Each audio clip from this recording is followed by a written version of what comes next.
সেদিন আমার ওখানে আর ইউটিউব গেছিলাম, চ্যানেল আছে তাই ব্লগ মাটির বানাই। হাঁড়ি বানানো দেখছিলাম, তো তোমাদের তো সাথে সেটা ভাইরাল তোমাদের করে দিবে সঙ্গে দুদিনই। যারা দেখছে বানাচ্ছে, তাই হ্যাঁ, যারা ওখানে মাটি আমি বসে দেখছিলাম, তোমাদের সঙ্গে শেয়ার করলাম। তো আমার ভিডিওটা ভালো লাগলে সাবস্ক্রাইব করে আমি দিও, লাইক করে দিও, শেয়ার করে দিও। এই তো আর সত্যি এখানকারই করে মেয়ে, মাটির হাঁড়ির যদি প্রয়োজন হয়, আমি গোলামের এই মেয়ে। কাকুর এখানে যোগাযোগ করো, উনি খুব ভালো মাটির হাঁড়ি বানায়। দই প্যাকিংয়ের জন্য দেয় দোকানে দোকানে, তো এখানে সমস্ত কিছু হ্যাঁ, পাওয়া যায়, পাপিয়া টপ মণ্ডল। মপ। হ্যাঁ, @gmail.com পাপিয়া মণ্ডল, @gmail.com পাপিয়া মণ্ডল। আসো দেখিয়ে দিচ্ছি।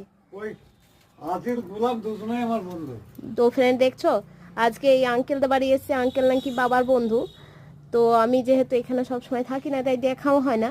তো তোমাদের সঙ্গে শেয়ার করলাম কিভাবে মাটির হাঁড়ি তৈরি হয়। তো দেখো তোমরা।